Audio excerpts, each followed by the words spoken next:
What's going on, everybody, and welcome to episode 2 of Convince the Panel. I did my first episode of this series 2 weeks ago, and a lot of people seem to really enjoy it. It was so much fun to do. Sorry for the slight delay here, but we're getting started, and so let's just get right into this. For anybody who's unfamiliar with what this show is, essentially it is something akin to things like the movie trivia schmodown or movie fights or just movie trivia shows in general. I've always been a fan of trivia, debates, and different things like that.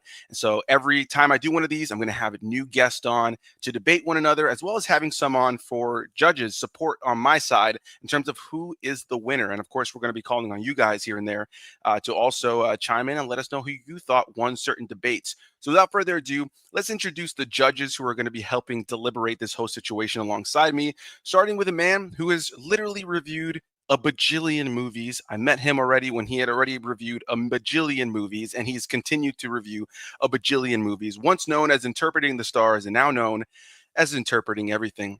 Dave, how's it going, my friend? It's going well. Thanks for having me. Absolutely, man. Well, I appreciate you taking the time. And alongside the two of us is going to be a man with the coolest collection of figurines and action figures and all sorts of cool collectibles. I don't think I know anybody who collects more than this guy.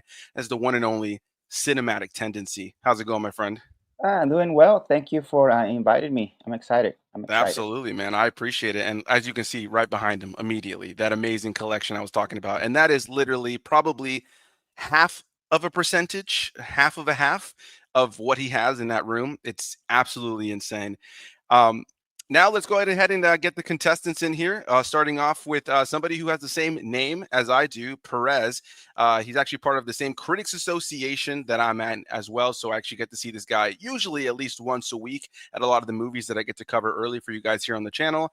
And that is the one and only Jeremy Perez of Yeti Films. How's it going, my friend?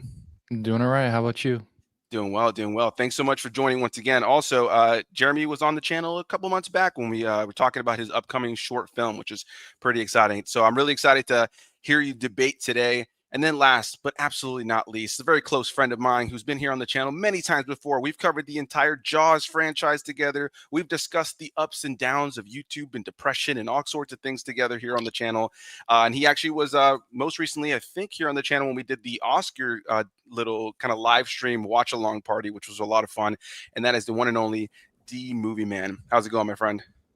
Doing pretty good. Happy to be here. It's been a journey, Anthony. I think we both know that. But yes, as far as today, I'm very, very grateful to be here, and I'm excited to hear the conversation. Absolutely. It's going to be a great time. And also, I just realized you're wearing my shirt. Thank you so much, my friend. Oh, of course. Absolutely. Dude, I wear it all the time. Oh, dude, that's amazing. I literally just realized it as you were talking. I was like, I can't believe I missed it the first time. Well, thank you so much, everybody, for joining. Let's get into how this is going to work quickly for everybody at home, just so you guys know the rules. We have 8 questions today. It's going to be first to 5. This could be a steamroll, but I'm hoping it's not. It should be a really good debate.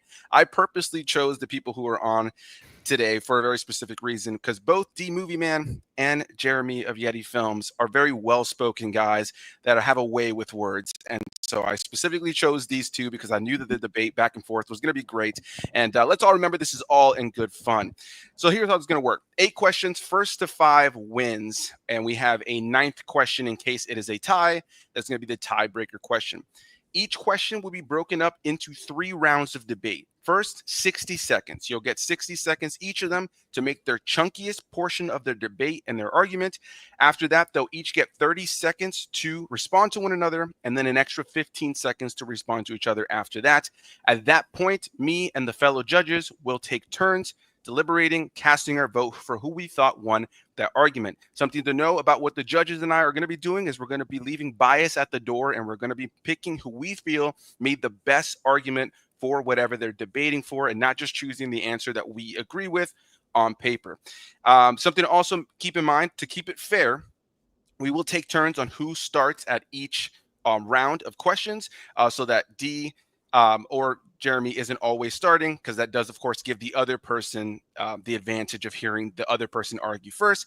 And similarly, the judges, we will take turns starting for how you see us on the screen with Dave over here, and then with me, and then with Cinematic over here. We'll take turns with who starts with their vote each round so that the same person doesn't have to possibly break a tie at the end of every single round. So that is the general gist of how this is going to work. To everybody playing, everybody know the rules? Anybody got any questions? Will there be any refreshments? No refreshments. That much you may need to take care of yourself. So I will say that if you need refreshments, get them on hand. I know I have mine, and I know Cinematic at least has his as well. It looks like D looked down that he has something prepared as well. Jeremy as well. So Dave, I hope you're okay. I will have the timer here, and I will call time. I will be fair about it, of course, and we are going to have a great time. So without further ado, guys, let's get into question number one. Let's not waste any more time. This is something I think is going to be a lot of fun.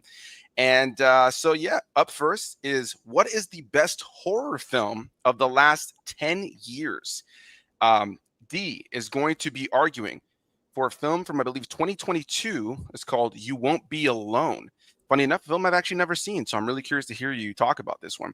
And Jeremy is going to be arguing for Jordan Peele's Get Out.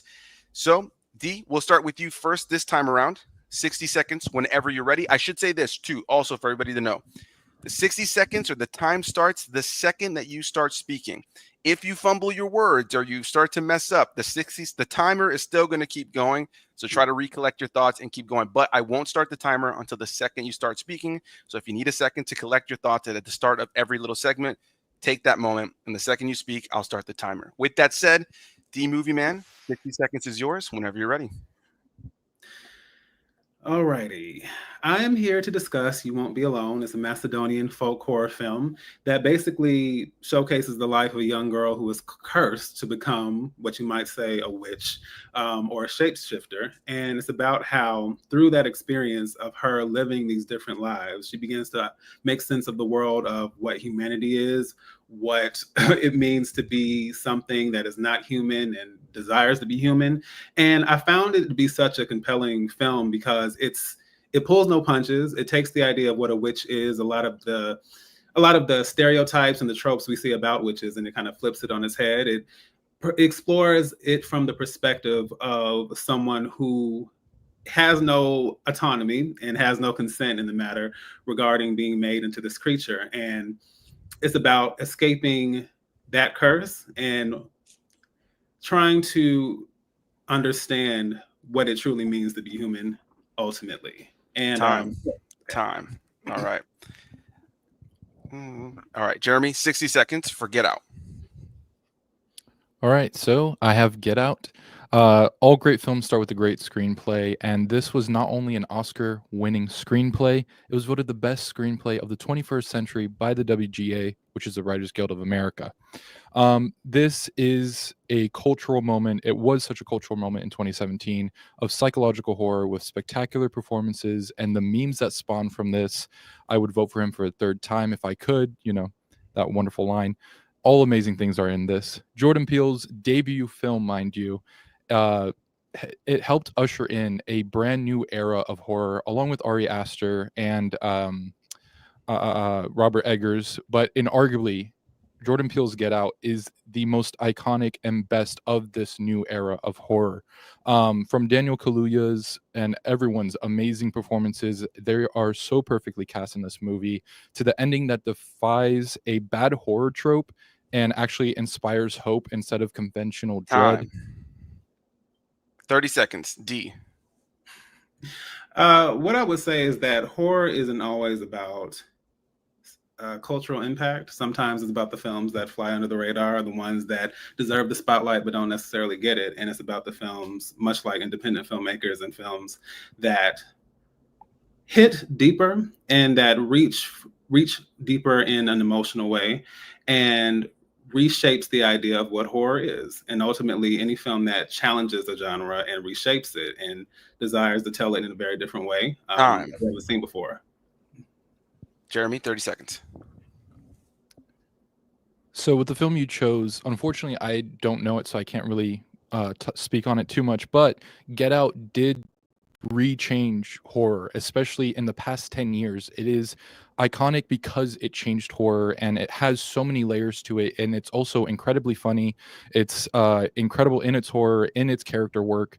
There's so many layers to it in both its meanings and just rewatchability, and just how creative it can Time. be. 15 seconds. Final bit of this argument. Movieman. I think horror goes beyond terror, and I think it goes beyond identity and culture. And I think anytime horror can reach beyond its typical foundations, that's when I find it to be the most impactful. All right. Final 15 seconds. Jeremy. Get Out ultimately does speak to the existence of horror as a genre, as it does speak for so many people that were underappreciated, and it just shines a light on this, and it just happened to do it on a bigger scale. And yeah, again, just Time. iconic, and also Redbone. All right. Good first round, guys. I will say, start going for each other's movies a little bit. I would love to. I'll tell you right now, have fun, go for it. But that was great. I loved what you guys brought to it immediately. I loved how well thought out your arguments were. You both made some really good points there. Dave, we'll start with you, man. Who wins this round for you? You know, I think that you both made a lot of good points in terms of talking about unconventional horror, about taking a look at what could be seen as conventional, flipping it on its head, changing it up a bit. Both of your movies had that from your arguments. Yeti started off, I think, a little bit stronger with talking about the actual awards that it has won in terms of telling me that this is a good horror movie, right? It's gotten accolades for it. D, you told me about a movie in your first minute that sounded really good. I wanted to watch it, but I only was told about the plot in that first big section rather than why it's the best horror movie in the last 10 years. So I'm going to go with Yeti. All right. 1 point for Jeremy. Yeah, that was a tough one for me because I agree with what Dave was just saying, where I feel like the first chunk there, Jeremy had it. But I almost want to say on the flip side that I think D kind of won me over on the latter part in terms of talking about films maybe going a little bit deeper. And not that Get Out doesn't, because I think that's an incredible film. But I like what you had to say about kind of breaking horror norms and different things like that. So I'm actually going to give the point this time to D by a hair because of the latter part of the argument. So Cinematic, I'm sorry, right out of the gate, you got to break a tie, man. Who gets the point for you? I'm gonna be somebody's hero and somebody's villain. Well, I haven't seen that movie. You Won't Be Alone. Never heard of it. I like what the Movieman started saying. Like when he's explaining what the movie's about, and he mentioned like a witch and witchcraft, and it already got me like, to me that's already sounds kind of scary, kind of horror, because to me Get Out is not scary. I know it's horror, I guess, some type of horror, but it wasn't scary for me. Even though I like the movie, I own it. So I like that argument about what the movie's about, just briefly in 60 seconds. Now, Yeti Films, just like interpreting everything said, Yeti Films came out of the gate saying, "Hey, I'm gonna put a period right here because the Academy already liked this movie." So having said that, I'm gonna give the 1 point to Yeti Films. All right. First point to Jeremy. This is going to be a good game. I can already tell. I'm really excited, guys. Thank you again, everybody, for being a part of this. This is so much fun to be a part of. All right. Well, with that said, let's move on to the next one, which is honestly one I've been really excited for, which is what is the best film score, the musical score of a movie? It's an integral piece to the movie.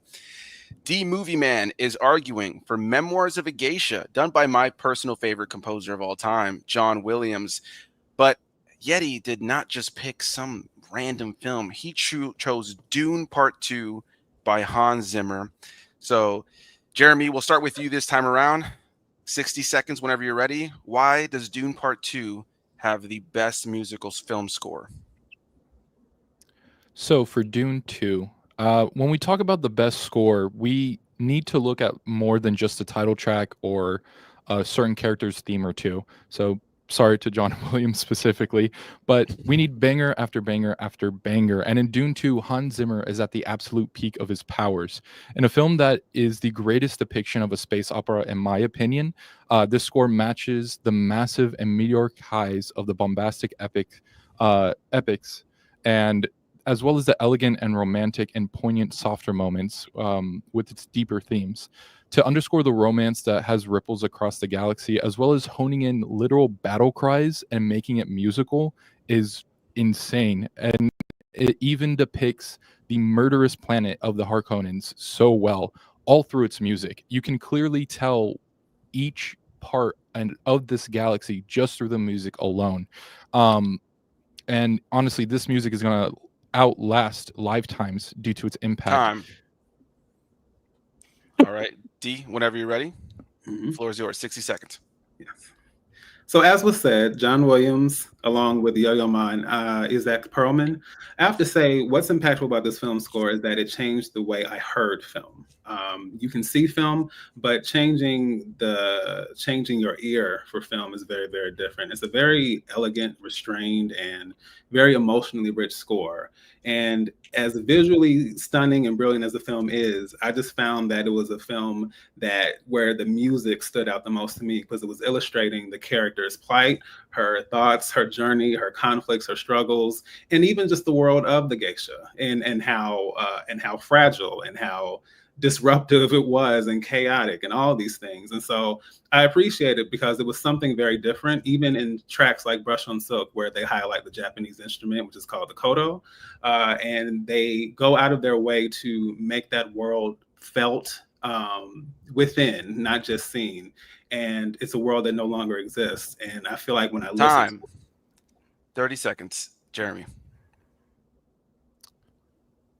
Getting into the specific tracks, From Beginnings are such delicate times that thrusts you into this. Speaking of worlds that don't exist, this world literally never existed. It's Dune, it's sci-fi, and it just brings you into this world once again so beautifully. And one of the most romantic pieces of music ever in A Time of Quiet Between the Storms. It not only shows the growth of this romance, but also the growth of the character and his connection to the people of Dune. Also, Time. even to the 30 seconds, D. So I think that ancestral yelling is an easy way out, personally. Like, I get it. We've seen it. I appreciate it. But I personally reach for something that cuts me in a different place. And much like the main character who represents the element of water, she is cutting through circumstances, cutting through obstacles, cutting a path unexpectedly through her life. And I feel like the score does the same thing. It takes you on a journey, and it's devastating, but it's also moving at the same time. Jeremy, go ahead. 15 seconds. So I unfortunately haven't heard of your score, but this score and the piece I said alone makes me feel like this: SpongeBob flying through the air with just on cloud nine, especially that romantic score that ties so much into these characters and is just so iconic. Time. And final 15 seconds, D. Some scores establish a world, but very few scores can establish the emotional language of a character and the world that they are navigating at the same time. And I think this does that. All right. That was a good one, guys. That was definitely something there. Hold on. You both did 15 seconds, right? At the end there? All right, cool. I thought so. All right. Yeah, so it's my turn now to start this off. I will say this. I was leaning towards Jeremy, and then I just feel overall that D may have captured a little bit more about the overarching journey. Jeremy, for me, was making the real good points about just like the creating a world that doesn't exist, really taking you somewhere. Especially, and that's where honestly it was that ding from Jeremy that really made me think, like, because specifically, D was talking about the notion of like, oh, this is kind of like bringing you into this world of the past, and then Jeremy was like, oh, this is bringing you into a world that doesn't exist, and I was like, okay, like that's a really good point. But then D kind of won me over a little bit on a comedic side with the chanting at the beginning of that second round, but also to kind of say, I think that there is a lot of that sometimes in certain films that definitely it brings emotion. Now, I do think there's a lot more to Hans Zimmer's score, but over time, I think D won me over in terms of the overall journey, the different instruments that are used that are specific to that location, that time, and so I'm going to give the point to D. But I do think it was a really great argument. Cinematic, what do you think? Oh my goodness. Okay, so I'm gonna say that I believe John Williams is the goat. Uh, Even though he's not my favorite, I think he's the goat.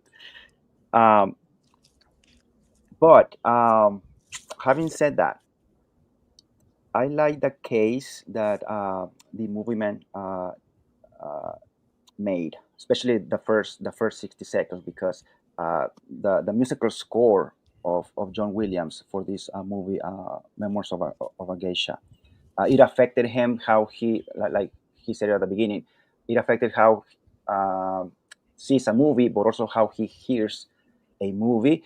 So it seems like his whole um, watching a movie experience was or has been affected in a positive way. It has been elevated. So I like how he passionately shared his impact, uh, his movie watching experience impact, thanks to this score. Hans Zimmer, I like Hans Zimmer. I like some of his musical scores. For Dune 2, even though I like Jerry's arguments, I think the way I see it, I think he wasn't as impacted. Uh, his impact wasn't as strong as the movies, in my opinion. So my point goes to the movie man. All right, so D Movie Man wins the point, but I still want to hear from you over there, Dave. What was your vote going to be? So what I was going to say is that, fellas, I have not seen either of these movies. So I was completely blind, and the arguments were both really strong. The space opera was definitely winning me over, especially when you talk about the battle cry and using things like that to add to a musical score. I think that always really helpful. However, D, his argument with emotion, and you both talked about emotion a little bit, but I felt it more so with D's argument, and my point would have went to D anyway. All right, so D won the round. Good round either way, but definitely a good one for sure. So when I sent you guys over the questions, there was a couple that were blacked out there that you guys couldn't see. So I'm actually bringing back one that I did last time, that I did the same for my last contestants, but you guys didn't get to choose your answers for that one because it wouldn't make it too easy. So the question this time around is, who is the best actor? But to keep it fun, you guys don't get to choose, so don't start thinking about who your favorite actor is. Instead, you're each going to give me a number between 1 and 10. I have a list of a bunch of actors, and you must defend why that actor is the best actor. So, D, Jeremy, take a moment, throw me a number, and I'll let you know who you are going to be arguing for. What was the range again? 1 to 10. Okay. I'll go 2. 2? All right. Jeremy, you will be arguing for Jake Gyllenhaal. Okay. 7. 7. All right. D, you will be arguing for Harrison Ford. So it's going to be Harrison Ford versus Jake Gyllenhaal. We started with Jeremy last time. Take the moment when you need it. And D, whenever you're ready. Why is Harrison Ford the best actor? You got 60 seconds.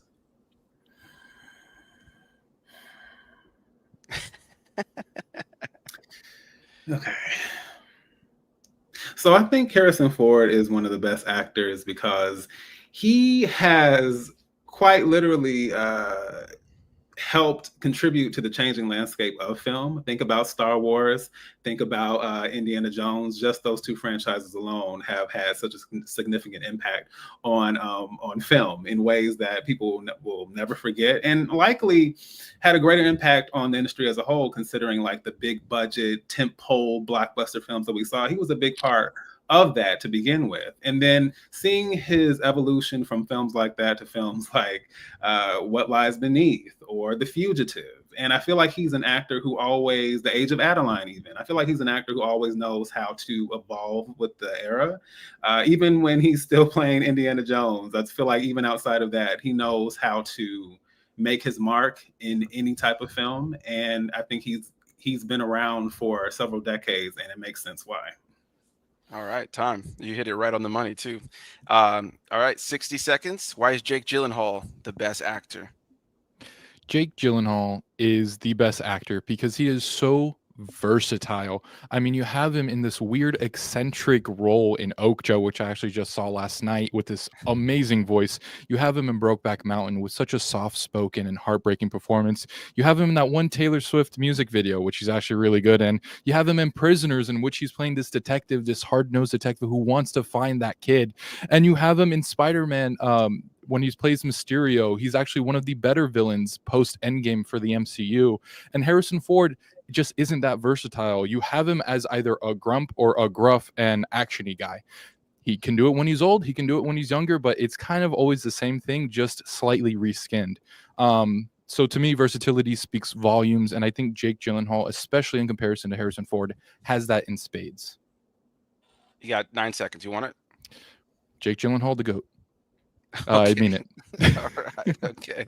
30 seconds. D, whenever you're ready. Okay.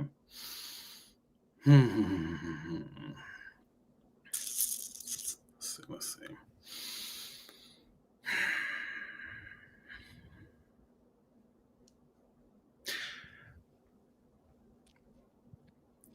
I think saying something like that kind of diminishes the overall impact of Harrison Ford. It's very possible that Jake Gyllenhaal would not be an actor were it not for Harrison Ford. I mean, look at a film like Blade Runner.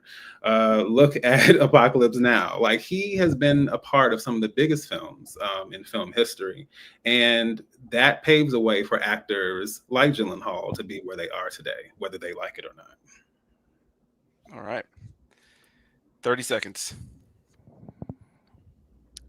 It's very fair to say that Harrison Ford is in great movies, but I think we remember his movies because they're start of franchises and because they're visions of wonderful directors. Whereas Jake Gyllenhaal will do so many different things, and you will remember him almost more than the movie itself. And unfortunately, that is usually the case. It kind of took me a second to figure out which movies, at least the titles of the ones he was in, but I remembered the performances immediately for him. As for Harrison Ford, I'll remember the franchises more, even as they outlast him. Time. All right, last 15 seconds. D.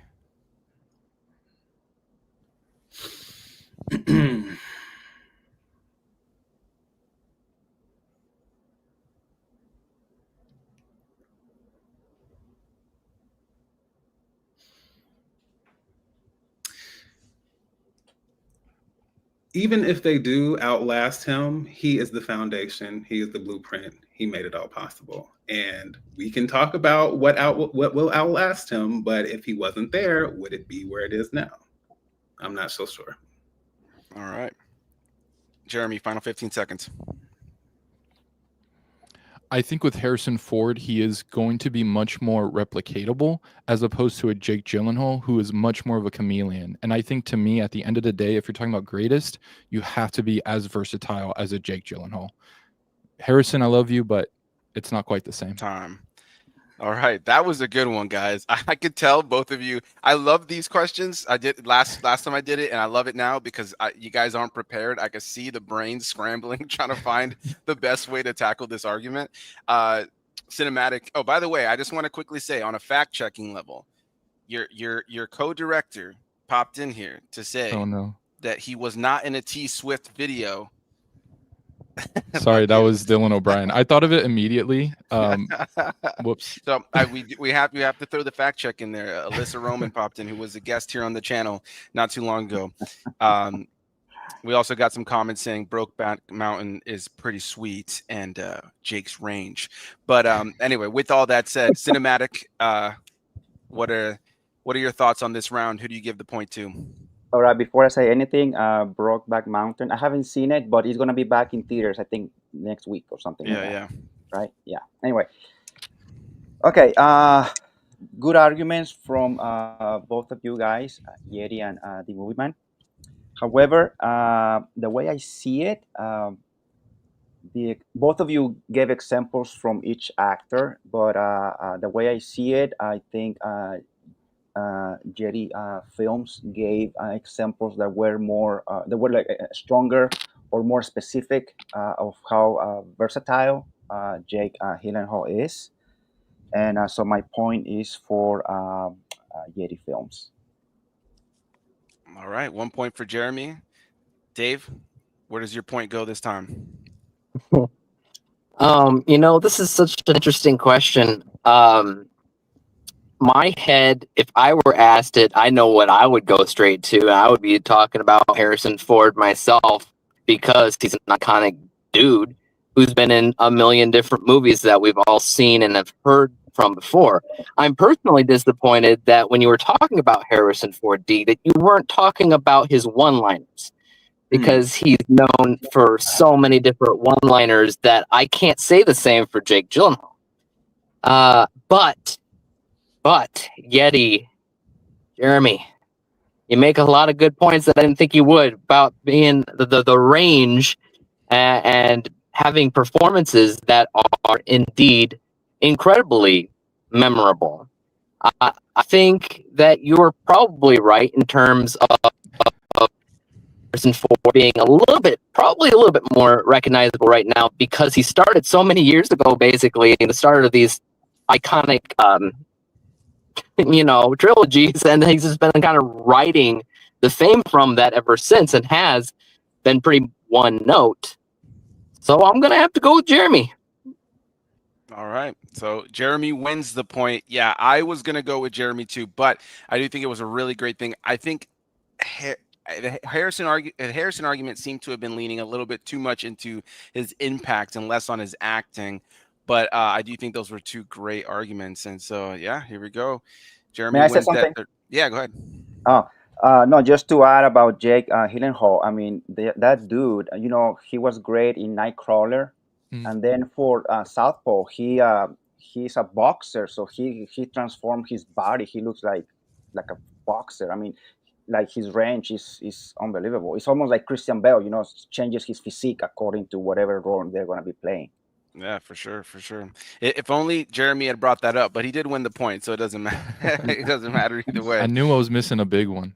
It's all good, man. Well, we're gonna follow that suit with another one that's similar. Who is the best actress? And we're gonna be operating it in the exact same way. So give me a number between 1 and 10, and you guys will be assigned an actress for who is the best actress. I'll take 2 again. 2 again. All right. You have Angela Bassett. Ooh. I'll do 4. 4. You have Julia Roberts. It's going to be Julia Roberts versus Angela Bassett. D. All right, cool. We started with Jeremy last time, or no? We started with D last time. Jeremy, 60 seconds whenever you're ready.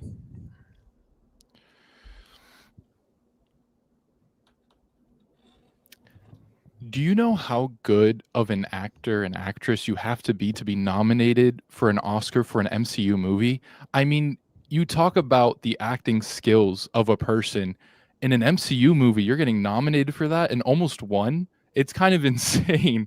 But outside of that, in general, her just presence on screen is just so felt that even in a Mission Impossible movie where she's barely in, like in Fallout, you feel her presence the entire time. And she's also in the most recent Mission Impossible movie. And just for as cheesy as those movies can be, she delivers such a wonderful performance, even in that campy movie, in which you feel her almost deliver another possible Oscar nomination in these big movies. And she's also even able to do that in smaller movies, not quite as bombastic as in Boys in the Hood and Malcolm X. Not that they're terribly small, but like they're not quite the same as blockbusters. In general, she's just so Time. iconic. 60 seconds for Julia Roberts. D, whenever you're ready.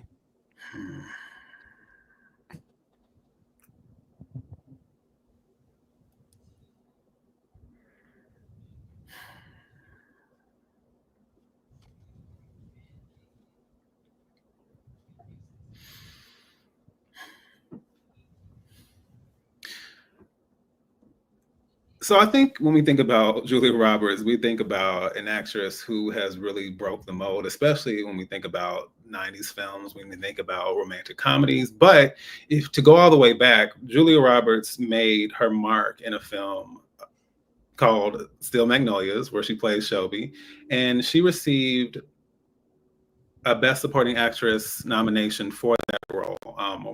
And that is easily one of the most devastatingly beautiful movies, and her performance is kind of the piece that holds it all together, even with all of those actors, the multitude of actresses, including Sally Field and everyone else as a part of it. And so seeing her go from that to kind of reinventing the genre, really, you could argue maybe shaping the genre of romantic comedies with My Best Friend's Wedding, with Notting Hill, with Runaway Bride. She has a great lane and she knows how to operate within it. I find that she's just a very distinctive actress, and she's someone who can go from Time.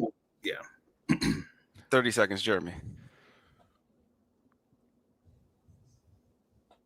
Yeah, for Angela Bassett, combining the two, Angela Bassett, she's the best part in even bad movies, whereas Julia Roberts, I often find her being an okay to near the worst part of good movies. And to me, that just speaks volumes on how great a talent Angela Bassett is and how wonderful she is, because she was in Critters 4 and she was the only good thing in that movie, being completely honest. If anyone knows that franchise, it's not great, but I remember her and she was, again, very, very good. 30 seconds, Julia Roberts.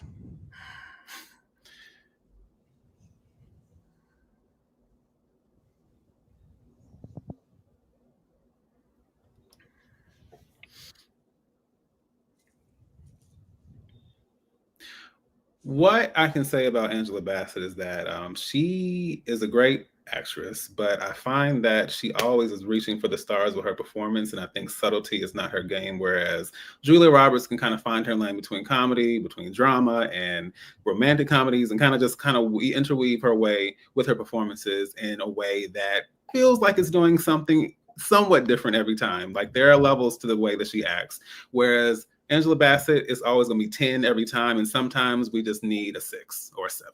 Time. Go for it. Hold on. You did your 30 seconds before already? Or you did your, you're in your 15. I'm sorry. I lost track of it for a second. Go ahead. 15 seconds. Julia Roberts to me feels much more like a conventional actress, whereas Angela Bassett, even though she is giving 10 every time, she's giving such a unique and outstanding 10 that I will take that day in and day out and 10 out of 10 days over Julia Roberts.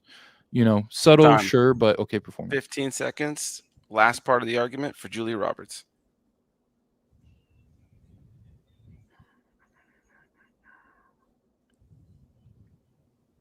I would say all you have to do is really watch the film Closer to understand what Julia Roberts is capable of as an actress. She's more than just hair and teeth, but she knows how to actually act and deliver a very impactful performance. That's evidence of it. All right. Great arguments, guys. I know these like ones that you can't prepare for. I can only be so prepared for. But Dave, who are you voting for in this round? It's a tough one. Because I've always had struggles trying to find, actresses that I consider to be the best actors. A lot of them blend in together. A lot of them have standout performances. But like to say the best of the best is a really hard thing to say for me. And you both had good arguments because they both have been nominated and they both are memorable. You know who they are. I grew up probably more so watching Julia Roberts. But your argument, Jeremy, about the MCU and how hard it is to get a nomination, that won me over. So I'm going with Jeremy. All right. All right. Well, I'll say this right now. Cinematic is going to have to break a tie because I think at a certain point, Jeremy's arguments lean too heavily into her being the more memorable part of something and less so about the acting. And I do think Dee hit a certain point of like a little bit of versatility and also kind of hit the note on the overall impact that she had on film at a certain time, but specifically on a certain genre when it comes down to romantic comedies and just romances in general. And so I really liked what Dee had to say there. And so out of the two, I'm actually going to give my point to Dee. So Cinematic, I'm sorry again, you got to break the tie. Who are you giving your point to? Once again, good arguments from both of you guys. I like the Movieman's the second to last argument when he was saying how Julia Roberts has been in different type of genres, type of movies, and she's been so successful playing those roles. On the other hand, Yeti Films, he starts the very first argument with a question, okay? And that question, I think, it has some weight, even though he kind of threw the MCU under the bus. But when you think about it, yeah, I mean, it is not easy, like to get a nomination for in a comic book based movie. So, having said that, my point is gonna be for Yeti Films. All right. All right. So that is 3 Yeti and 1 D Movieman. But we are moving now back into the questions that our boys here prepared for, and going into a question I was so excited to get to, honestly, because you guys chose polar opposite films. I mean, polar opposite films. And the question is, what is the best alien movie? And simply what I told them is any movie that features an alien. D Movieman is going to be arguing for Denis Villeneuve's Arrival, and Yeti is going to be arguing for Lilo and Stitch. So this is going to be an interesting argument, to say the least. I think we started with Jeremy last time. You have a question? Yeah, go ahead. Yes, are we talking the Lilo and Stitch action, live action, or the original, animated? the original, Oh, the animated film? Yeah. Okay. So yeah, Arrival versus Lilo and Stitch. D, you are up first this round. You have 60 seconds whenever you're ready. Mm-hmm.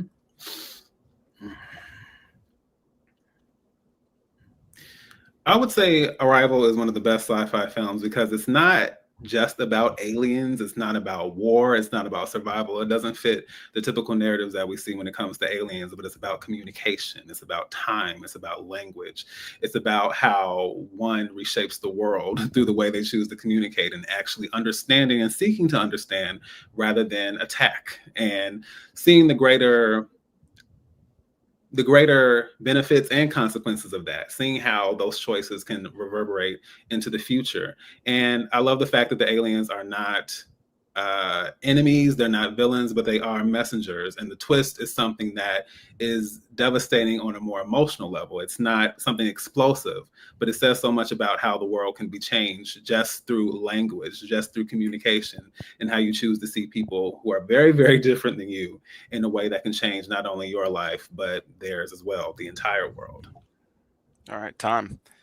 60 seconds for Lilo and Stitch. So it's funny enough that we kind of both chose alien movies that aren't about the aliens being the bad guys, but really it's about communication, because Lilo and Stitch is the epitome of a kid and their dog movie. It just happens that the dog is an alien here. It's wrapped in one of the most mature Disney movies of all time. It's a story about family, about leaving no one behind, about broken families being healed, and how found families are just as legitimate as those bound by blood. It's a story where everyone possesses good in them, no matter if you were made to be the world's greatest living weapon or if you were a scientist, an evil scientist that made it. Anyone has good in them, and it can be found through communication and realizing that we all have the same wants and needs to have a family, no matter what. We all feel like an ugly duckling sometimes, and us any of us finding our family, no matter how broken or how weird looking it might be, through the power of communication, you can find that with just about Time. anyone. 30 seconds.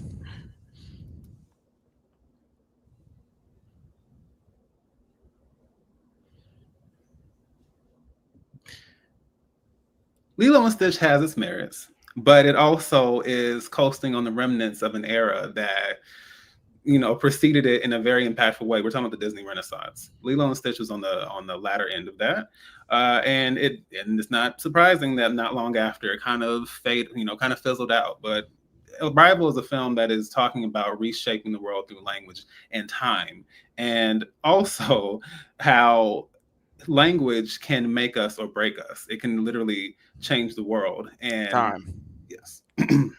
30 seconds for Lilo and Stitch.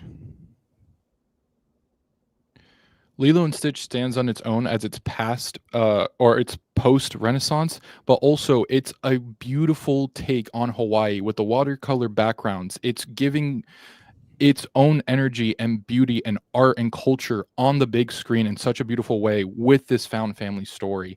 It's so many things in of itself, and it's actually hilarious too. It's working on so many different levels, and it has such a unique look to it as well. Whereas Arrival, it is a lot of grays and it's a good message, but Time. poor package. 15 seconds for Arrival. If you had to make a choice that could change the world for the better, but devastate your own world, personal world, emotionally and completely, would you still make that choice? And I think Arrival answers that question. All right. Final 15 seconds. Lilo and Stitch. To me, Lilo and Stitch asks so many more questions, and it does so on a level that even kids and families can understand, not just adults. And I think to me that is so important to do, especially in a movie like this. All right. That was tough.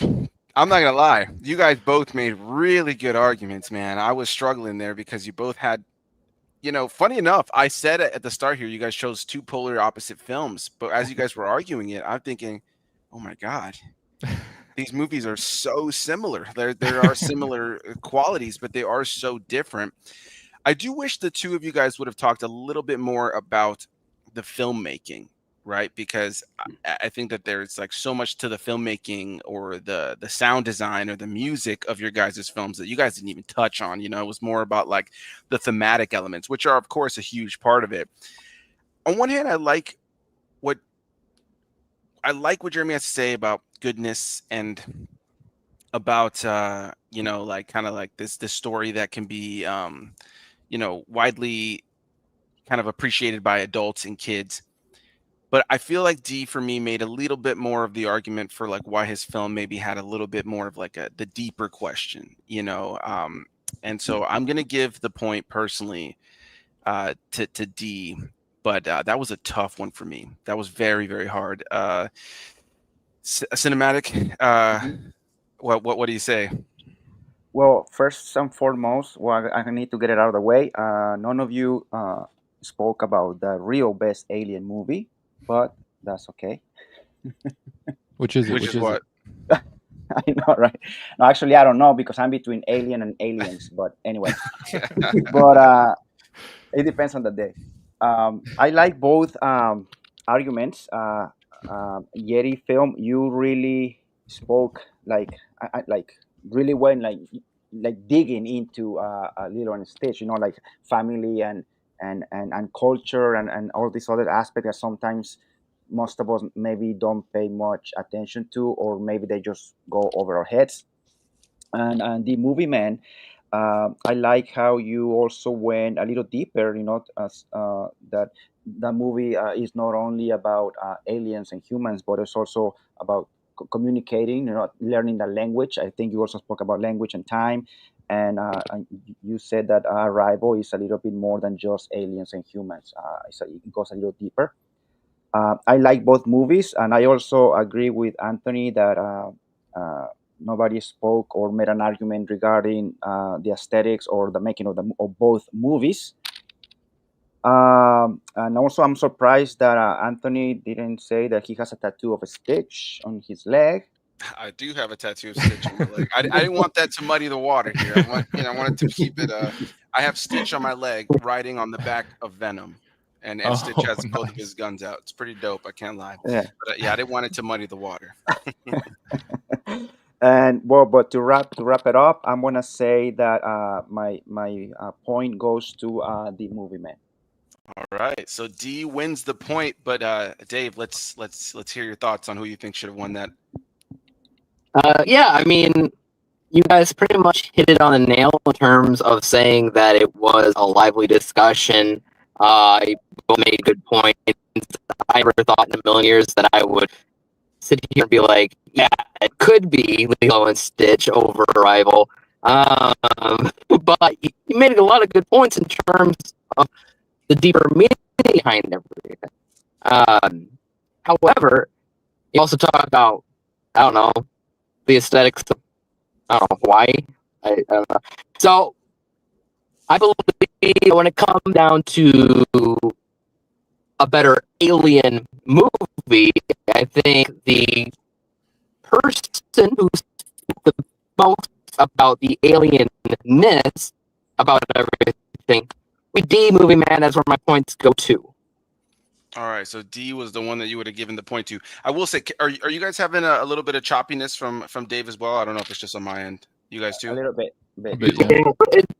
I don't have a amazing connection, but I have a little bit. Yeah. Gotcha. I don't know if there's any Wi-Fi nearby you can connect to. If not, we'll make it work. It'll be all right. That's the risk you run when you do an online show, guys. It just happens. It happens. Some other ones we saw in the comments really quickly. You got Mars Attacks was getting some love. Aliens in the Attic was getting some love as well. What's it? Mars Needs Moms. Yeah, we're getting a couple in there. It was interesting to see the conversations. Map the Waste said, why is he talking about the live action Lilo and Stitch? Also saying the No. Arrival over Lilo and Stitch. Sorry, Yeti, this is a miss. There was a lot of some conversation. There was a little Ohana in the comments as well. There was some lively debate in there as well. I didn't pull it up either, but I will say your debate on Julia Roberts and Angela Bassett had a lot of debate in the comments. There was a lot of people going a lot of different ways on that one, so that was pretty funny to see. With all that said, we're now 3 for Jeremy, I believe, and 2 for D Movie Man. So it's still anybody's game. We still got some more questions to go.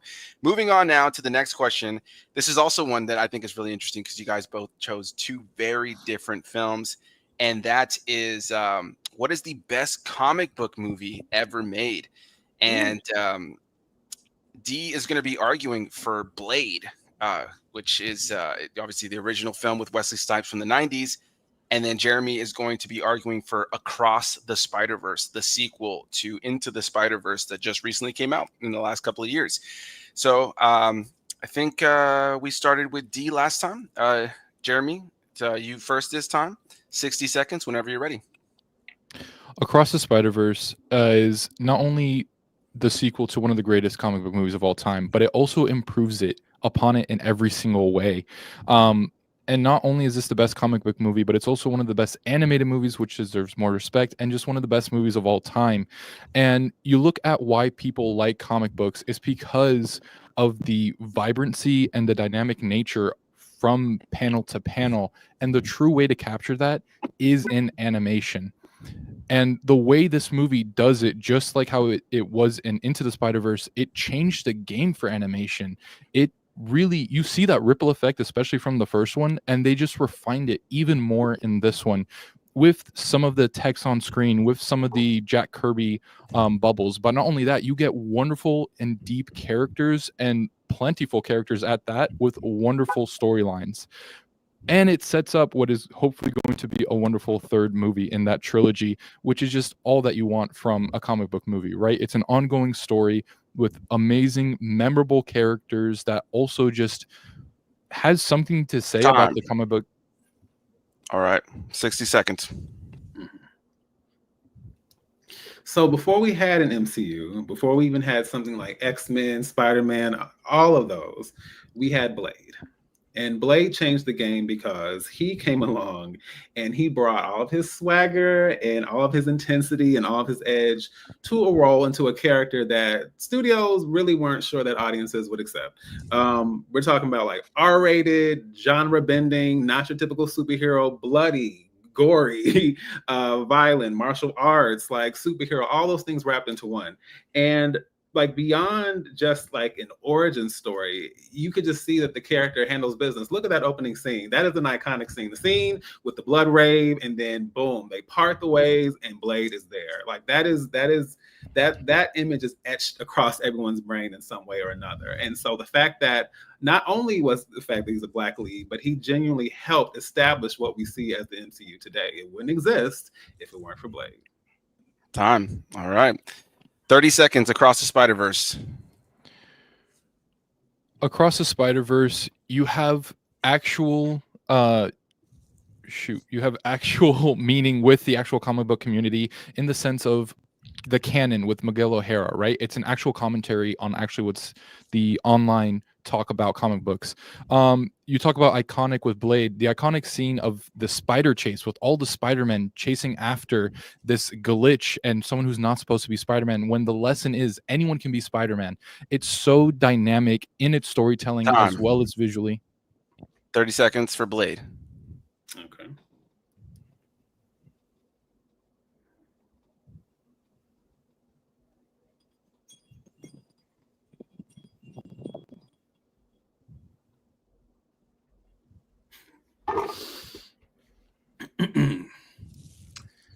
I respect what Spider-Verse is trying to do, but it also is having to pull from every possible Spider-Man in the universe. There is only one Blade. There's only ever going to be one Blade. And I think that first film makes it very clear. And if you've seen Deadpool and Wolverine, it makes it very clear about the impact that Wesley Snipes had. The way me and everyone else went up in that theater when that man came on screen, that we're talking about legacy. Okay? I'm just saying. Time. All right. 15 seconds. Jeremy. I think this film is going to have an even greater legacy than Blade. It does have that diverse cast. It has an amazing score. It has memorable moments. And the only one Blade thing, well, that's the beautiful message with Spider-Man, is that anyone can be Spider-Man, including the children watching it, who are going to carry on that legacy for years to come. Final 15 seconds for Blade. Mm-hmm.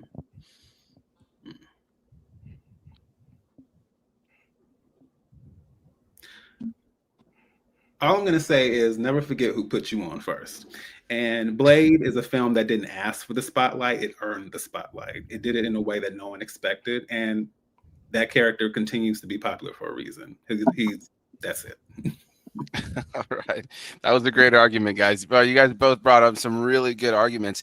And can I just say, it's a little surprised to see Jeremy's co-director pop in here saying immediately, vampires over everything. So she wasn't even on your side from the jump. You guys are going to have She the never conversation on set. We also had some comments about the Blade blood orgy at the beginning and some other ones in there. But Cinematic, you're first this time around. Who are you giving the vote to? Well, somebody already said, and it was also said in the movie.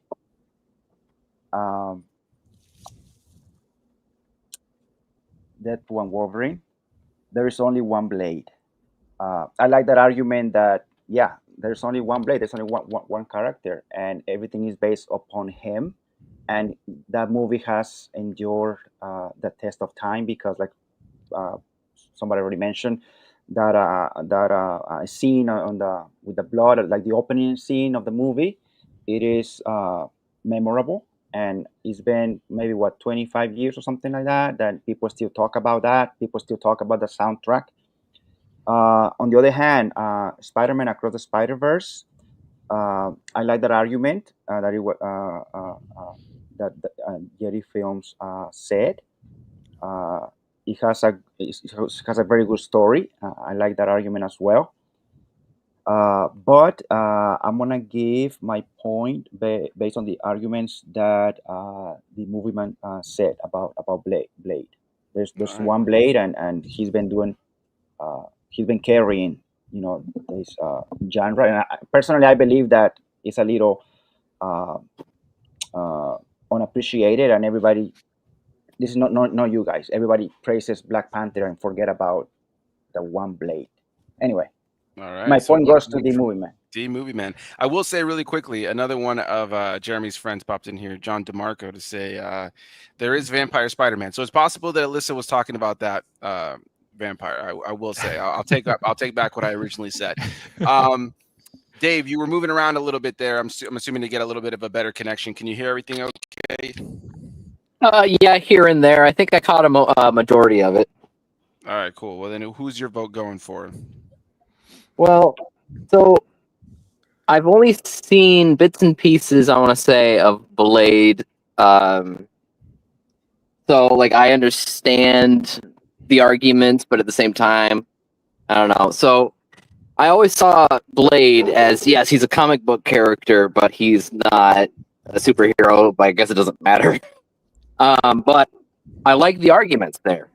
Then I didn't know a lot of that going in, and I like the one blade thing, like said.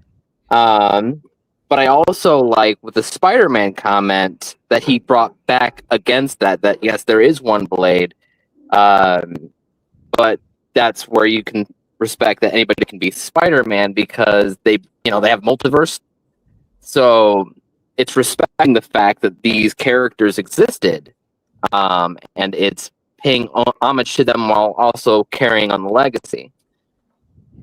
Oh, I'll give it to. I'll have to give it to Spider-Man. All right, that's one Jeremy, that's one D, and now it leaves it up to me.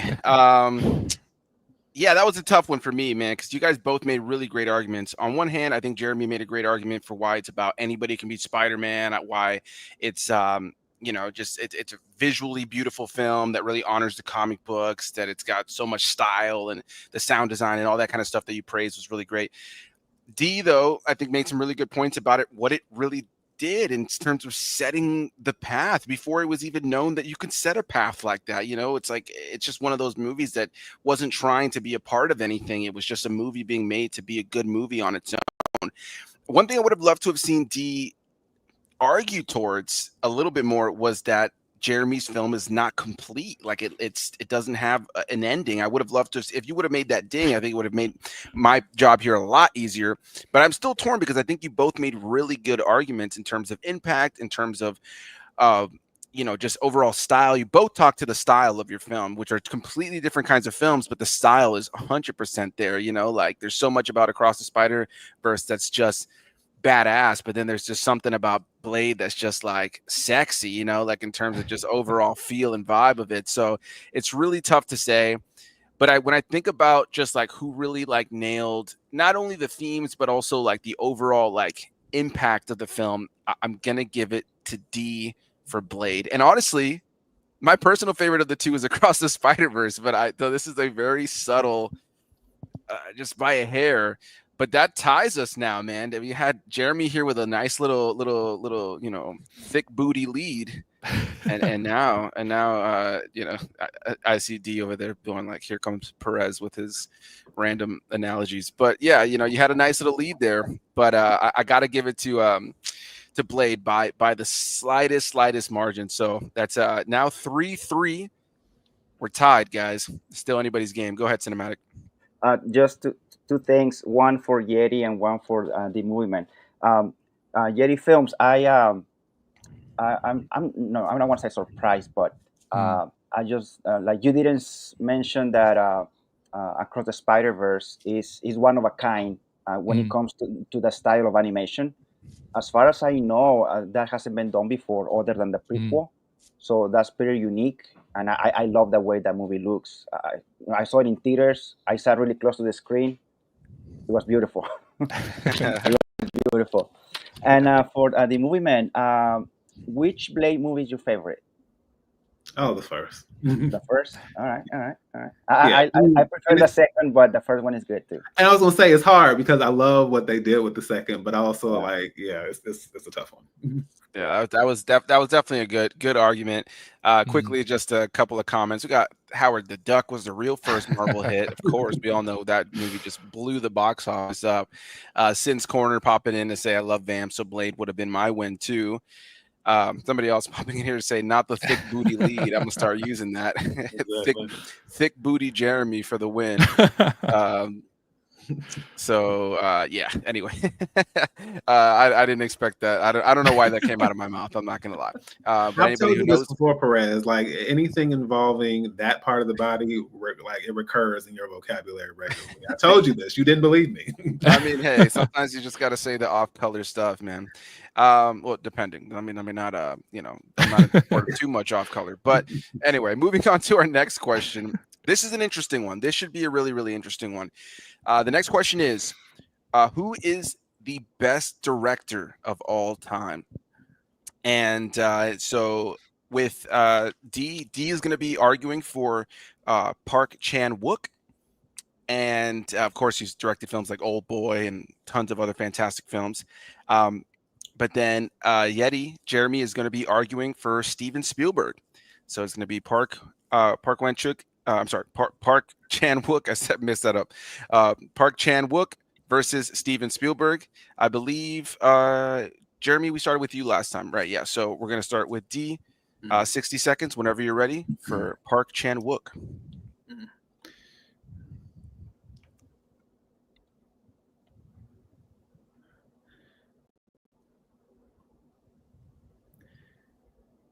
So the reason why Park Chan-wook is the best director of all time is because he's not just a storyteller. He's someone who knows how to infuse meaning, brutality, beauty, all of that in one cinematic world and then just inject it into your veins.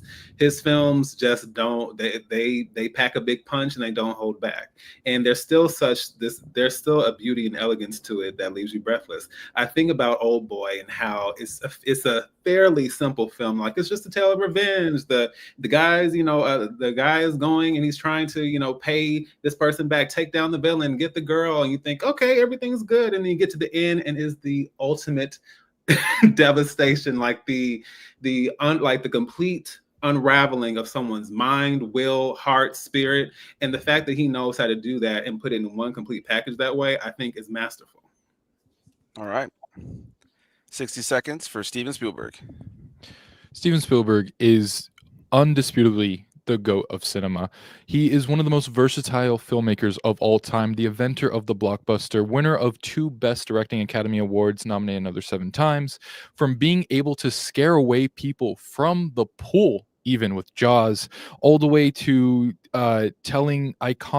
just creating iconic characters. Speaking of Harrison Ford, with Indiana Jones and some of the best B-grade movies of all time, to giving us one of the best alien movies, E.T., to even giving us some of the most personal films to himself in The Fabelmans, as well as to his own history with Schindler's List. He is so versatile. And by the way, Schindler's List, same year as Jurassic Park. Come on, what other director can do that flip? It's insane. And then to win Best Picture with Schindler's List. He is able to do any single genre, from animation to musicals to dramas to 30 seconds, D.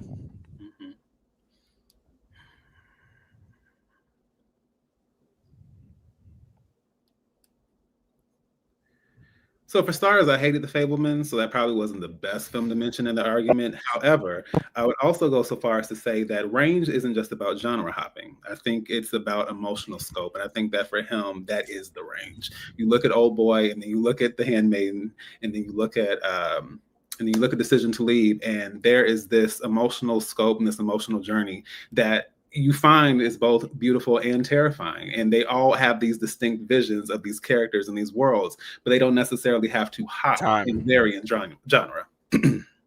30 seconds for Steven Spielberg. I'm sorry you hated Fabelmans. I think Old Boy is one of the most overrated movies of all time, so tit for tat there. But Steven Spielberg is able to capture big and small emotions in all of his films. Everything is so personal, no matter how big the scope is. In Jurassic Park, I remember how Alan Grant is with those kids, and that arc in and of itself is more impressive than CGI dinosaurs for me. In Jaws, you have Chief Brody dealing with his fear of water with the manifestation in the shark, as well as just 15 seconds. D.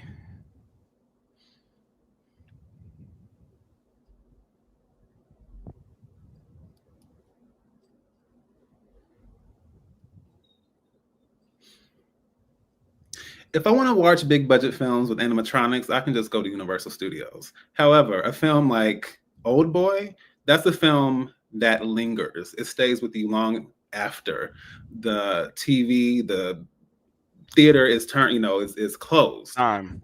He haunts you. 15 seconds, Jeremy. It's a great thing that Steven Spielberg isn't just big animatronics, because you also have movies like Catch Me If You Can, and you have The Fabelmans, which I think is better than you're giving it credit. And he has so many other films, like Schindler's List is definitely not going to be in a theme park, but it's so emotional and so beautiful to go through. Dang. Number one, throwing punches. Let's like you guys were throwing some punches in there, and I loved every single second of it. We got a couple of reactions to a few of those things. Hating on The Fabelmans is wild. If Steven Spielberg doesn't take it, it's rigged. Oop. Ha ha ha. Coming in hard. D. Depending on how you read that could be weird. Get him, D. More jabs, please. There was plenty of fight. There was definitely some nice haymakers in there, and it seemed like everybody was enjoying it. Dave, you're up first this time, man. Who are you giving your point to? Good question. So just recently I watched the original OG Old Boy for the first time, like within a week or two. Like just recent. I saw the remake years ago. But it was the first time I saw that. I can see your arguments a lot with the emotional side of things and lingering. That, I think, is your strongest argument. Spielberg, on the other hand, I think that made a lot of strong rebuttals, specifically answering all of the arguments that D made in terms of why Spielberg is far more superior. And that's where my point's going to go. Spielberg for the win. All right.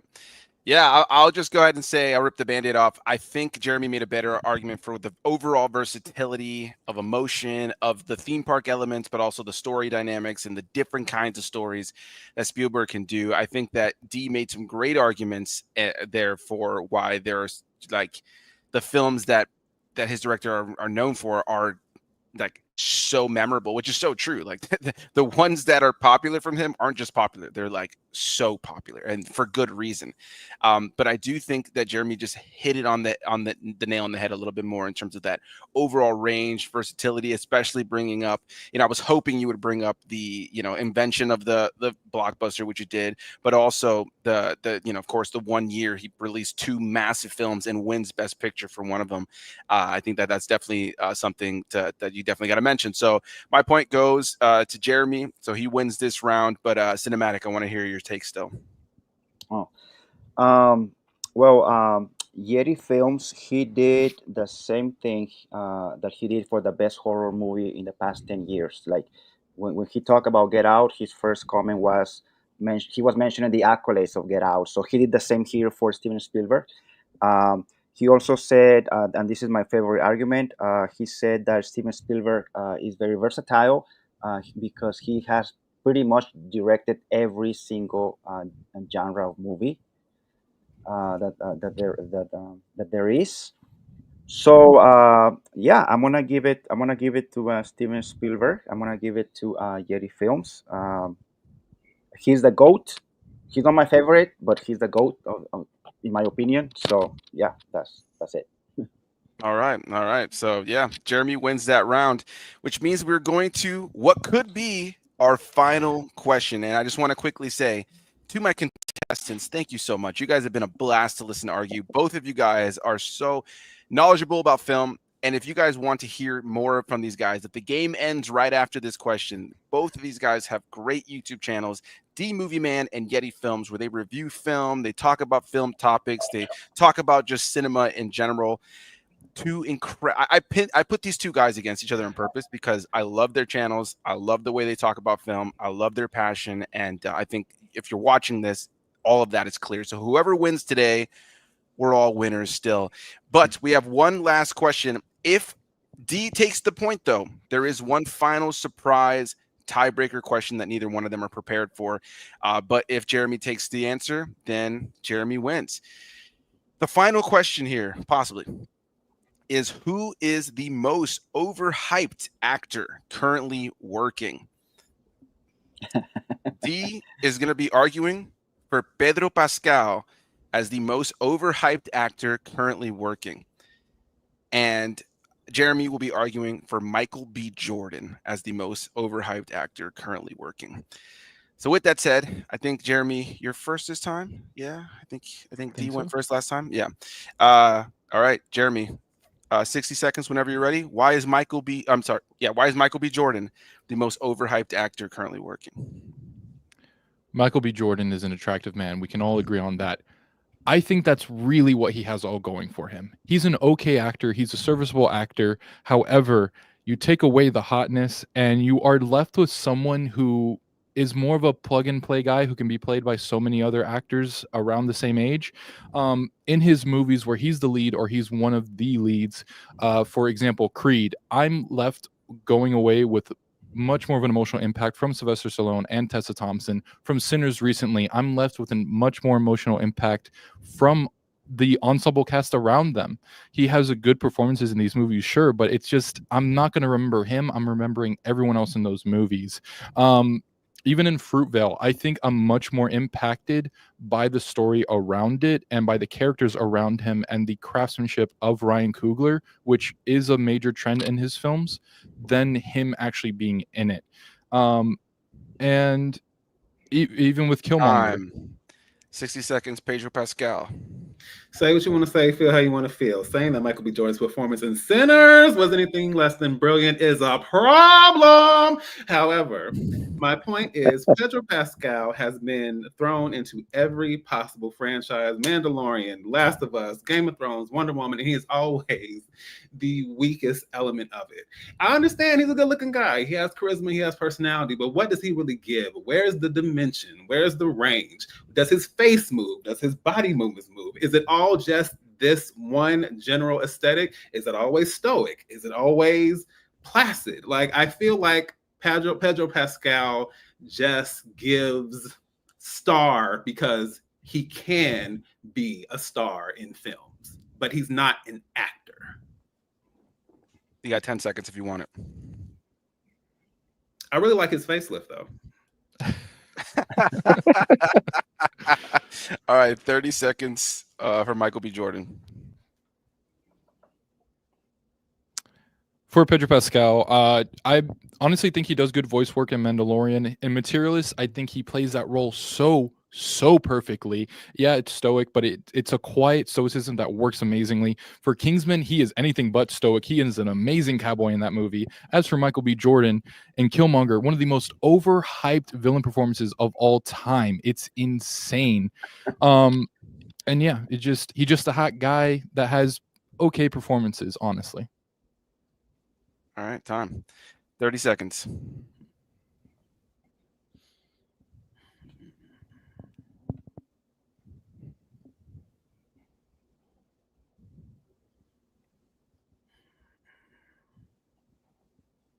Pedro Pascal isn't bad, but he's incredibly mediocre. And I find that an extreme of good and bad versus someone who's mediocre, at least you can make me feel something. With Pedro Pascal, I felt nothing. When I watched Gladiator 2 and Denzel was on screen, I was like, yes, Denzel!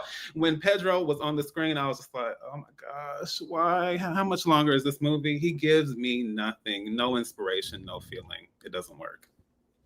All right, 30 seconds, Michael B. Jordan. I'm sorry, hold on. You already did 30 seconds, right? Yeah, 15. All right, sorry, 15. my brain is scrambled. Anyway, go ahead for it. Speaking of giving nothing, I think Michael B. Jordan, especially in the Creed movies, which I do like those movies, I think could have been insanely better if it weren't for, as you know, his co-stars really make that movie. It's not him, which is completely unfortunate because I love that franchise. Pedro Pascal gives so much eyes. Final 15 seconds for Pedro Pascal.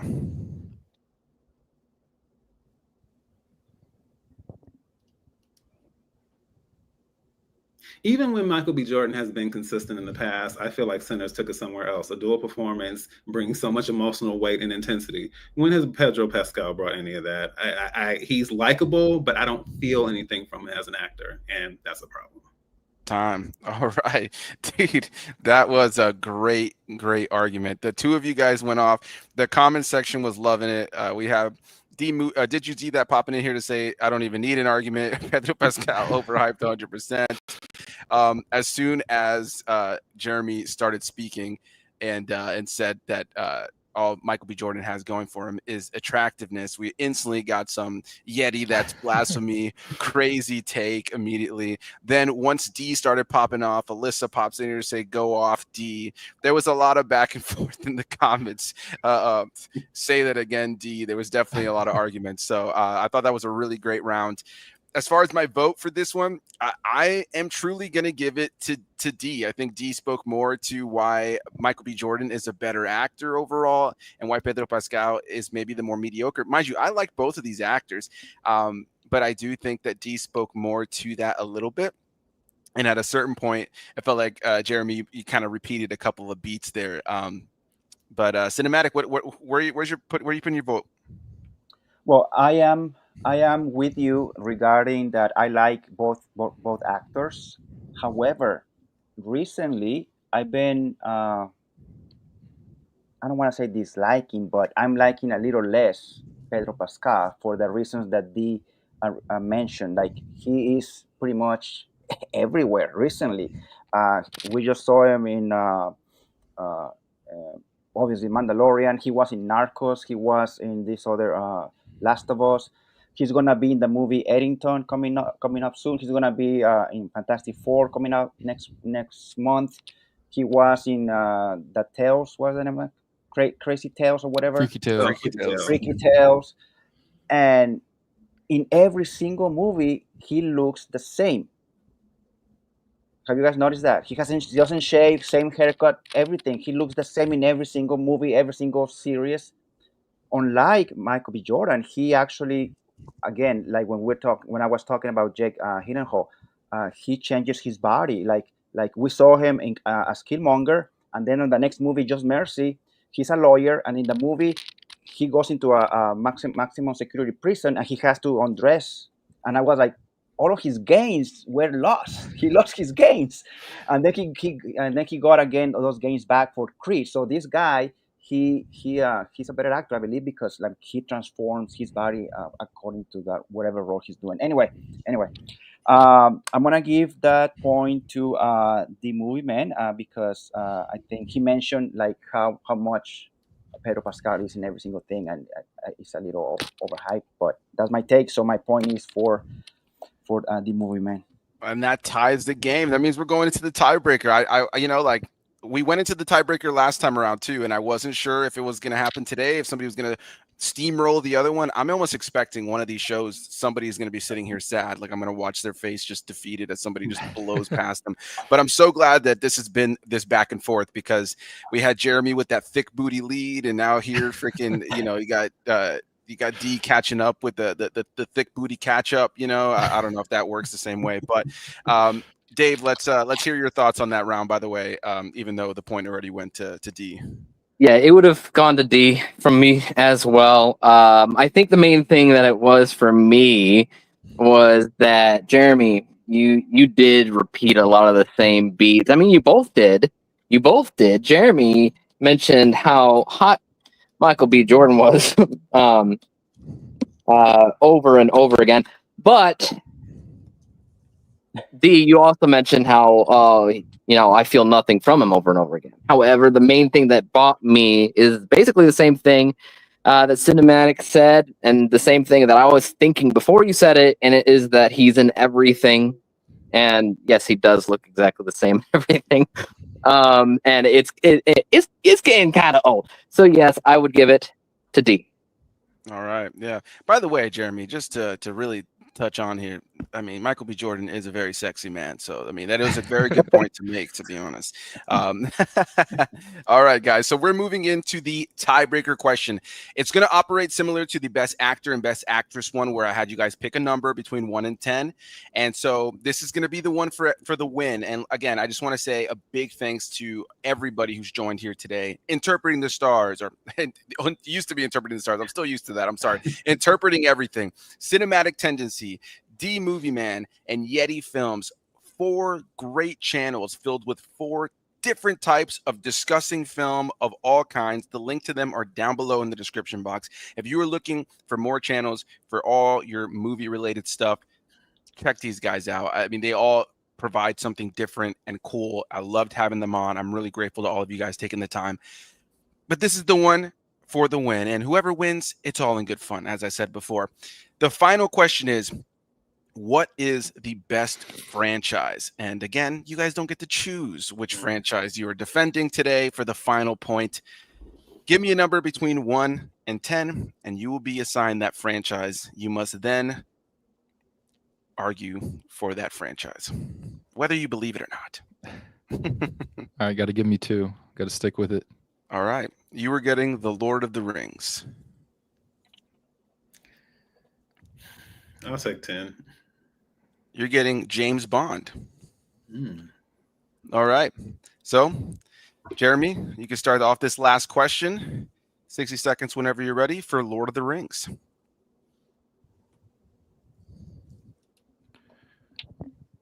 Just like my other arguments, Lord of the Rings has won so many Academy Awards, especially that last film. It has been nominated for Best Picture for the original trilogy 3 times. It has won, I think, tied for most of the Academy Awards in 1 year, like 12 or 14, something like that. But also, it's such a hit with fans. It has a massive fandom, and it has multiple spinoffs due to the success of the original films. And it also pushed the boundaries of technology, of filmmaking in the original trilogy. It has very memorable scenes, very memorable moments. The Battle of Helm's Deep is one of the best action scenes of all time. And it's not only an action or fantasy-based series, it has such personal and touching moments between the fellowship that we're following, and it has such great moments, and it shows Orlando Bloom is actually a great actor as Legolas, and it has great comedic moments with him and Gimli. I mean, come on, it's also so beautiful. Peter Jackson just... Time. 60 seconds for James Bond.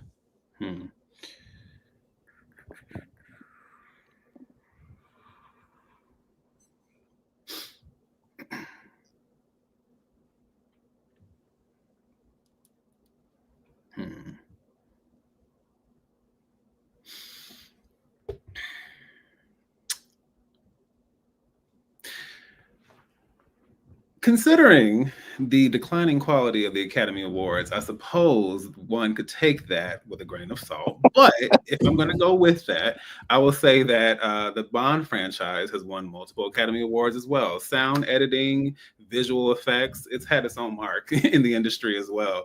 So I can't discount that. It also has easily one of the longest running legacies. That the series started back in the 60s, and it has been 62 going on 63 years of Bond. We've seen multiple careers being made.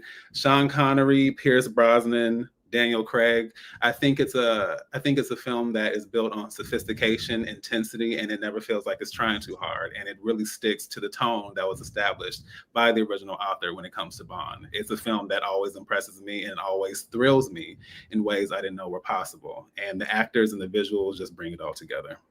Nice time. Perfect time. All right. 30 seconds. The James Bond legacy and franchise as a whole is maybe, it's a one-trick pony, maybe a two-trick pony. Like, you get a good song from it every once in a while. But the reason it always kind of reboots is because, yeah, sure, we need to do it for a new generation, but it's always the same thing over and over again. Spy movies can only do so much. Whereas The Lord of the Rings has this wonderful tale. You talk about legacy. Those books are from the 50s, which I think possibly predate James Bond. But these movies in the era that they are, sure, the Academy Awards aren't as good, but this was in Time. an era. 30 seconds for James Bond.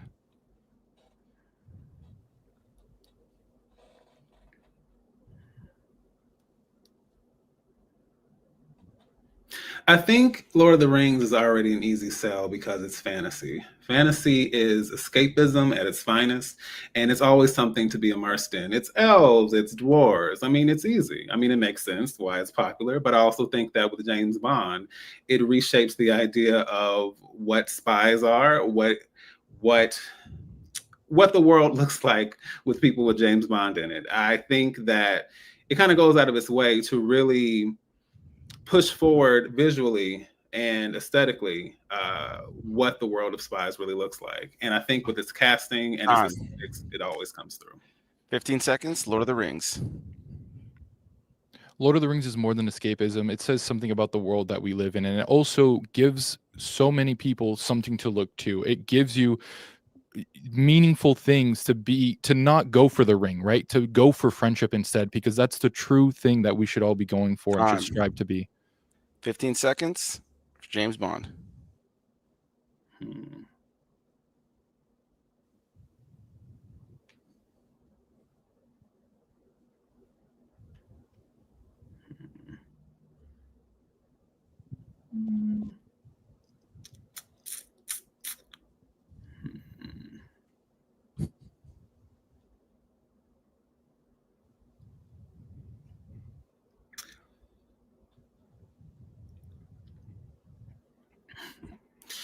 What I can say about Lord of the Rings is that there's no other character whose drink order is a tagline.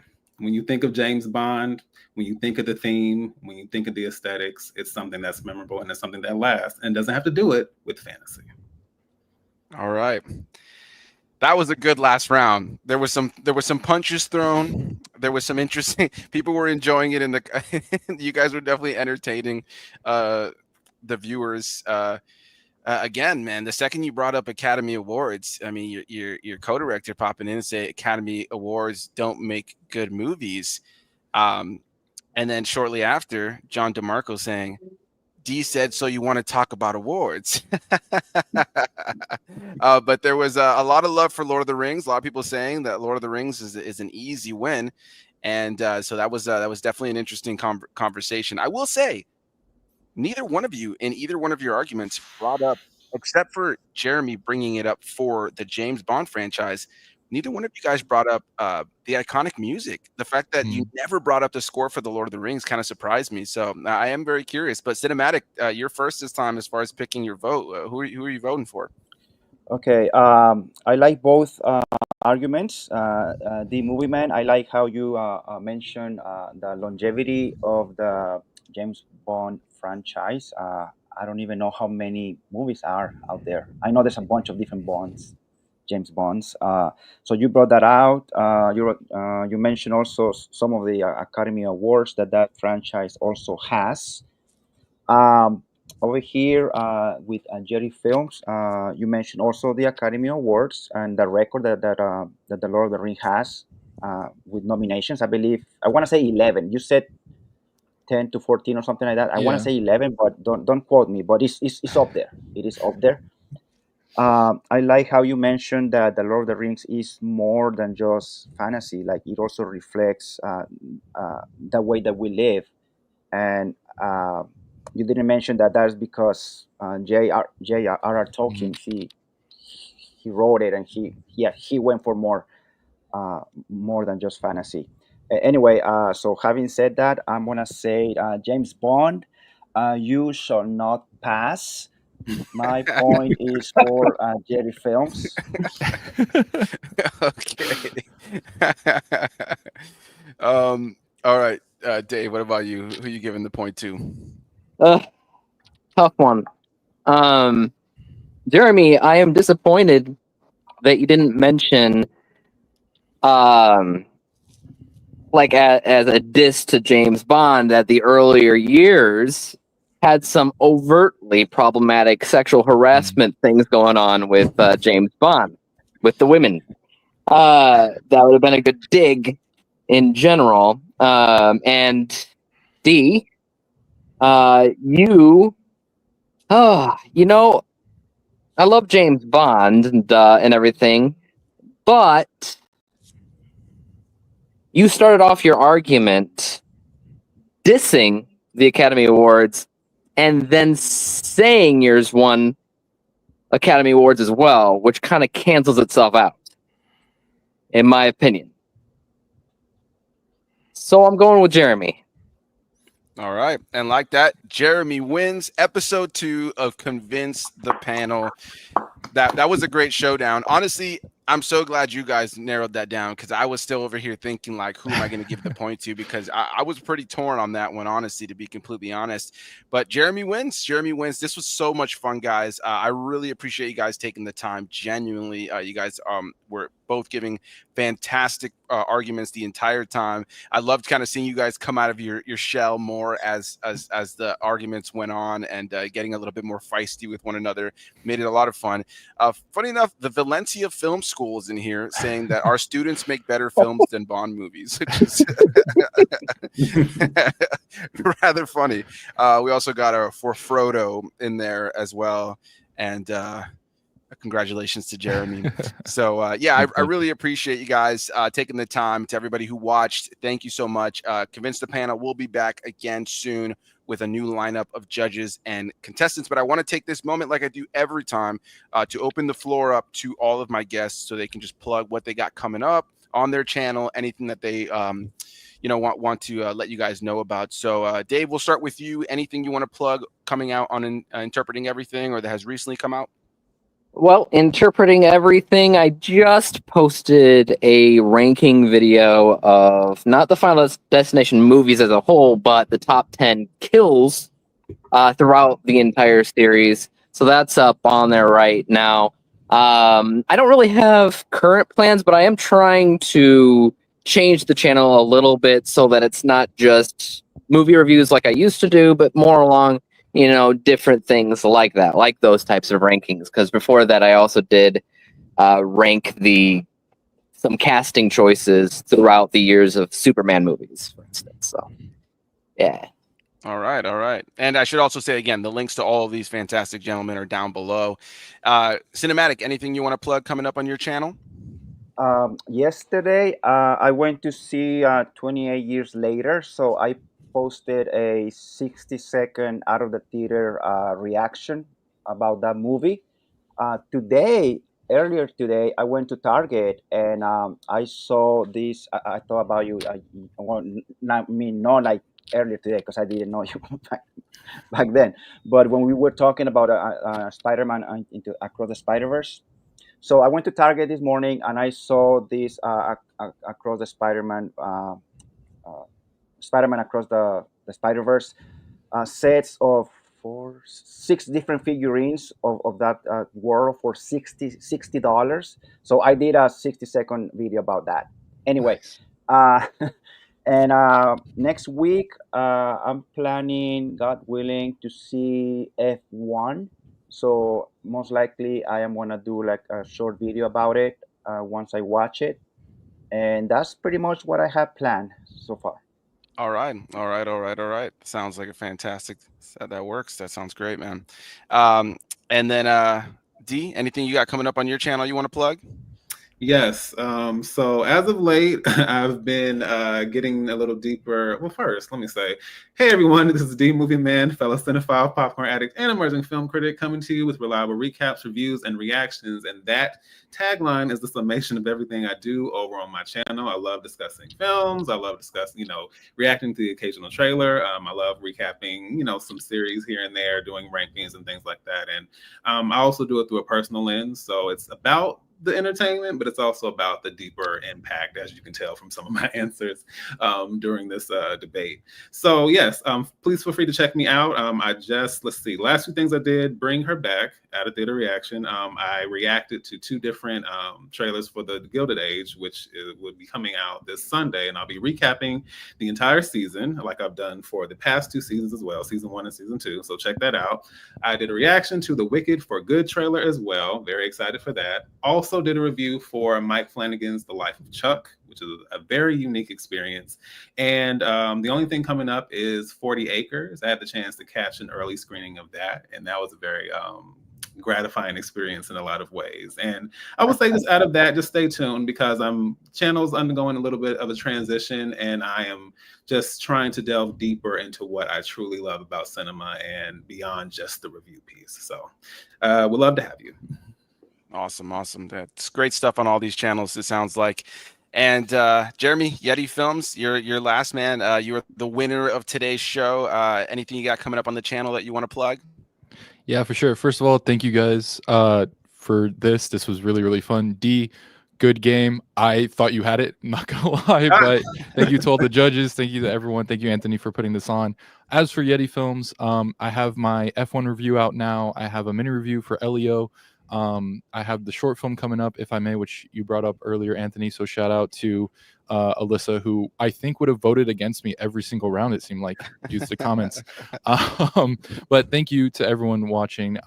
Please go to the links, which Anthony said a few times. But yeah, this was a really fun time. I'm excited to come back on in any capacity. So whenever you need me, Anthony. Absolutely. Well, I will say this right here. My plan with this series over time, as I build some more episodes and have a bunch of random faces on, is to have all of these people on once again in flipped roles with mixed match. So we will be seeing interpreting everything and cinematic in those contestant spots at some point, and we will see D Movieman and Yeti Films back again once again as judges for future episodes. So you guys definitely stay tuned for that. Quickly, I just wanted to just take a look at some of these comments. We had some love for Yeti. We also had great job, D Movieman and Yeti Films. This was fun. Great debate. Fantastic debate, guys. Love the series. GG from Melissa. We also had, I don't know how to say the whole name here, to be honest, but Addie popping in here to say that can I update the score, which I did because I could take a screenshot of it passing by. And also Mo Fowler popping in here to say, just subscribed to D Movieman. So some love in the comments from the viewers. Again, thank you so much, everybody, for watching. As for myself, just dropped a review for 28 Years Later, and gonna hopefully try to see Elio or this week if I can. I had a sinus infection earlier this week, so unfortunately I missed some early screenings, but I'm doing better, slowly on the path towards recovery. And what's it called? Next week on Tuesday, I know Jeremy and I will likely both be seeing Megan 2.0 early, so expect early reviews for that. But a big thanks to everybody for watching. We'll see you guys in the next one. Down below, give these guys some love. Have a great day, guys. Bye-bye. Bye.